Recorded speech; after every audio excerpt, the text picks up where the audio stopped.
गुरुदेव महाराज जी के चरणों में कोटि कोटि प्रणाम। महाराज जी, कुछ दिनों पहले आपने सत्संग में विविध प्रकार के नरकों और वहां मिलने वाले भयंकर दंडों का वर्णन किया। महाराज जी, प्रश्न ये है कि इसी जीवन काल में कहीं ना कहीं अपराध तो बन ही रहे हैं। महाराज जी, अब कैसे इसका प्रायश्चित हो? हम क्या करें कि हमें कभी भी नरक ना जाना पड़े? वो भागवत ला जरा उसमें से, क्योंकि प्रमाणित विश्वास ज्यादा होता है। श्रीमद् भागवत में ही नरकों का वर्णन हुआ, तो उसी में दवा भी लिखी हुई है, उसको कैसे हम दूर करें। जिस समय अजामिल नाम के एक परम धर्मात्मा पुरुष ने एक दृश्य देखा कि एक वैश्या से शराब पिए हुए गलत संग कर रहा है, बस एक दृश्य ने उसकी वृत्ति बदल दी और वो वैश्यागामी हो गए। सारी संपत्ति अपनी वैश्या को दे दी, यहां तक कि माता पिता धर्म को छोड़ करके पूर्ण वैश्या का ही संग करने लगे। परिणामता कोई भी धर्म न रह गया। भागवत प्रमाण है, वो बहुत धर्मात्मा आदमी थे, इसीलिए साधक को सावधान रहना चाहिए कि कभी भी कोई भी दृश्य तुम्हें भ्रष्ट कर सकता है यदि सावधान न रहे। उनकी ऐसी दुर्दशा हो गई कि भगवत नाम लेना तो बात जाने दो, ब्राह्मण कुल में जन्म हुआ था, शराब पीने लगे और शिकार खेलने लगे, मृग और भी पशु पक्षियों को मार करके खाना, ऐसा सब।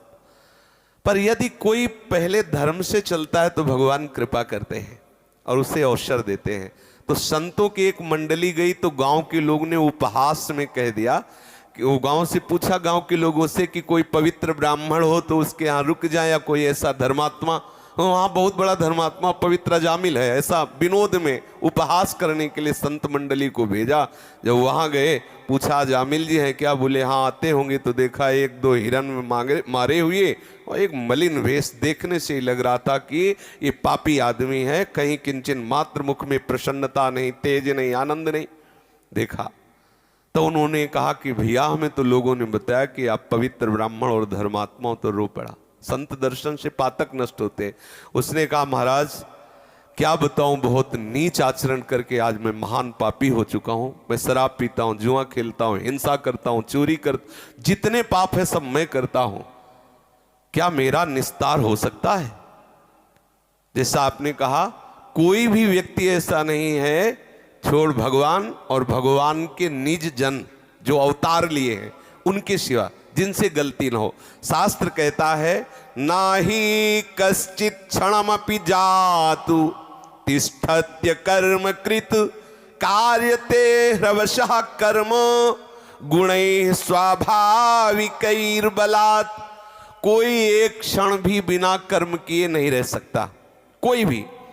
प्रत्येक क्षण कोई भी शरीरधारी कोई न कोई कर्म करता है, चाहे शुभ कर्म हो या अशुभ कर्म हो, प्रकृति उससे बलात् कर्म करवा लेती है।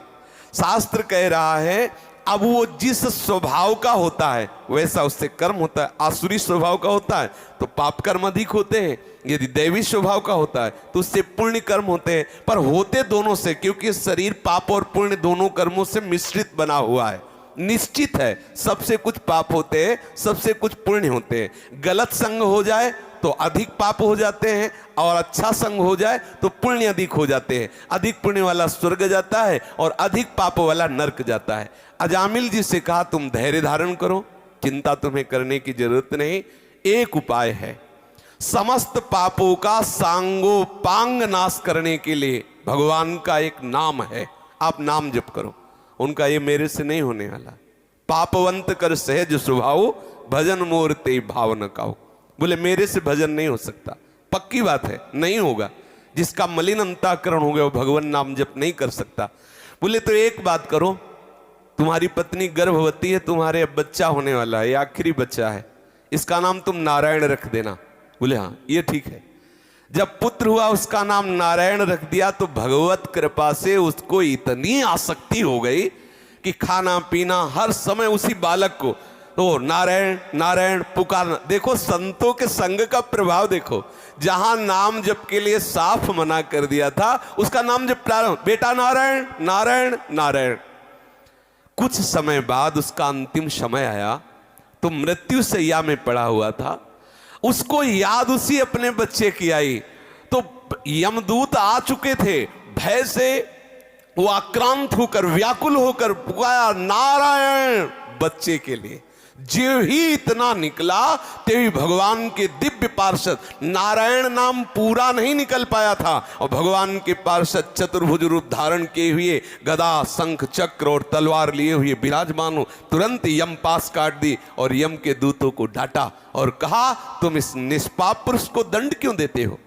तो उनका महाराज आप वैसे देखने में तो बहुत दिव्य लग रहे हो, ये निष्पाप कैसे हो सकता है, ये तो महान पापी। बोले ये परम पवित्र हो गया क्योंकि इसने समस्त पापों का प्रायश्चित जिससे होता है वो हमारे प्रीतम प्रभु का नाम उच्चारण, एक नारायण नाम उच्चारण मात्र से इसके सारे पाप नष्ट हो गए। स्वयं कहते हैं अयम ही कृत निर्वेशो जन्म कोट्यंग सामपि यद व्याजहार विवसो नाम स्वस्त्ययनम हरे एतेनैव रघोनोष्य कृतम स्वादघ निष्कृतम यदा नारायणायेति जगाद चतुरक्षरम।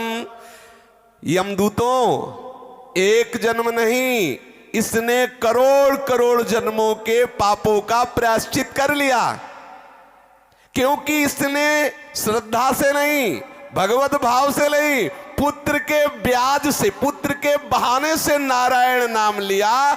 जिनका नाम लिया उस नाम की इतनी महिमा है कि एक जन्म नहीं करोड़ों जन्मों के पापों का प्रायश्चित कर लिया। जिस समय इसने 4 अक्षर पुकारा नारायण चतुरक्षरम जगाद चतुरक्षरम नारायण, ऐसा उच्चारण करते ही जितने इसके रजिस्टर नरक में भरे पड़े थे सब जला दिए गए। नारायण नाम उच्चारण करते ही ये निष्पाप हो गया।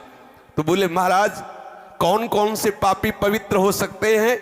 इस्तेनः सुरापो मित्र दुग्ब्रह्महा गुरु तल्पगः स्त्री राज पितृ गोहंता ये च पातकिनो परे। जो चोरी करता है, शराब पीता है, मित्र से द्रोह करता है, जो ब्रह्मघाती है, जो गुरु पत्नी गामी है, जो ऐसे नीच पुरुषों का संग करने वाला है, जो स्त्री की हत्या करने वाला है, राजा की हत्या करने वाला है, पिता की हत्या करने वाला है, गाय की हत्या करने वाला है, और भी जो बड़े से बड़ा पापी हो, सभी पापियों के पाप का नाश करने के लिए एकमात्र भगवान नाम है। जो हरि नाम का उच्चारण कर देते हैं, कृष्ण नाम का उच्चारण करते हैं, राम नाम का उच्चारण करते हैं, नारायण नाम का उच्चारण करते हैं, उसी क्षण वो समस्त पापों से मुक्त हो जाते हैं। सर्वेषामप्यघवता मिदमेव सुनिष्कृतम नाम व्याहरणम विष्णोर यतस्तद्विषयामतिः। समस्त पापों का प्रायश्चित एकमात्र भगवान नाम है। वो किसी भी बहाने से सही भगवान नाम उच्चारण कर ले परम पवित्र हो जाएगा, उसे गंगा नहाने की जरूरत नहीं। जो ऐसा महापापी है, न गंगा न गया सेतुर न काशी न च पुष्करम जिह्वाग्रे वर्तते यस्य हरिरित्यक्षरद्वयम्। हरि ऐसा उच्चारण कर लिया, उसे गंगा नहाने की जरूरत नहीं, उसे सेतुबंध रामेश्वर गया आदि में पिंडदान करने की जरूरत नहीं, उसे किसी पुष्कर तीर्थ यात्रा जाने की जरूरत नहीं, वो परम पवित्र हो गया।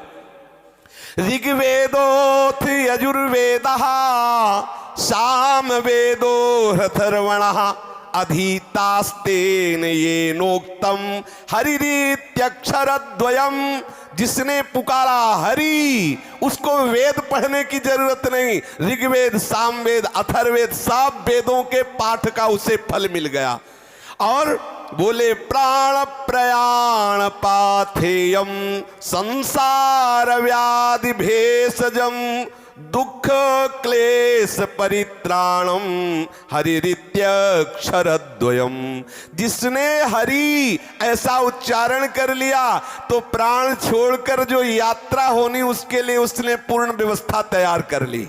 अर्थात शरीर छोड़कर जो जाना है अब वो सीधे भगवत धाम जाएगा। उसे यमराज के दूत देख नहीं सकते। उसने सर्व पापों का प्रायश्चित कर लिया। ना उसे वेद पढ़ने की जरूरत, ना गंगा गया काशी जाने की जरूरत, ना कोई यज्ञ करने की जरूरत। जिसने हरि हरि हरि नारायण नारायण नारायण राम राम राम कृष्ण कृष्ण कृष्ण ऐसा नाम उच्चारण कर लिया। भगवान के परम प्रेमी श्री धर्मराज जी महाराज भगवत भक्तों के लिए धर्मराज है और दुष्टों के लिए वही यमराज है। उन्होंने कहा है कि चाहे किसी भी बहाने से, किसी भी कामना से, किसी भी भाव से यदि कोई मेरे स्वामी श्री हरि का उच्चारण कर रहा हो तो अपने दूतों से का देखना भी नहीं उनकी तरफ। यदि गले में तुलसी की कंठी है, जिह्वा में नाम उच्चारण कर लिया तो लाने की बात जाने दो, वो कैसे भी हो देखना भी नहीं। बोले जिह्वान वक्ति भगवत गुण नाम ध्येयम चेतश्च न स्मरत्य चरणारविंदम कृष्णाय नो नमति यच्छिर एकदापि तानानयध्वमस्तो कृत विष्णु कृत्यान। ऐसे लोगों को मेरे समीप लाना जिन्होंने जीवन में एक बार भी नहीं बोला कृष्ण। अगर एक बार बोला है तो झंझट फंस जाएगी। पीछे एक बार चरित्र सुनाया था कि संत के कहने से 2 बार राम राम कहने से यमराज जी को बड़ी समस्या में फंसना पड़ा था। जीवन में यदि एक बार कृष्ण बोला है तो उसे मेरे यहां मत लाना। यमराज जी कह रहे जिसने जीवन में एक बार भी भगवान नाम उच्चारण नहीं किया, जिसने अपने चित्त से कभी भगवान का चिंतन नहीं किया, जिसने एक बार भी प्रभु को प्रणाम नहीं किया, जो भगवत लीला कथा कभी नहीं सुने, ऐसे पापियों को मेरे यहाँ लाना। लेकिन जो भगवान नाम उच्चारण कर लिया, गले में तुलसी की कंठी बांधे हुए है, भगवत चरण आश्रित है, उनकी तरफ देखना भी नहीं। यमराज कह रहे कि दूतो तुमसे अपराध बन गया। अजामिल ने नारायण नाम उच्चारण किया और तुम वहां उपस्थित थे और भगवान के दूतों से प्रश्न उत्तर किया, इसलिए मैं अपने दोस्तों की क्षमा प्रार्थी होकर के भगवान से प्रार्थना करता हूं। सार बात है किसी भी भाव से भगवान नाम उच्चारण कर लो, आपको नरक नहीं जाना पड़ेगा। स्वयं भगवान के पार्षद स्वयं यमराज जी और श्रीमद् भागवत इस बात की साक्षी है। भगवान नाम उच्चारण मात्र से सारे पाप का प्रायश्चित हो जाएगा। तुम्हें ना यहाँ वो फल भोगना पड़ेगा और ना नरक जाना पड़ेगा। ना इसमें रुपया लगता है, ना इसमें ये कहा जा रहा है कि आप नहा धो के जपो। जैसी स्थिति में हो राम राम कृष्ण कृष्ण हरि हरि श्री हरे नमः राधा राधा, जो नाम प्रिय हो नाम जपने का प्रयास करो। नाम समस्त पापों का नाश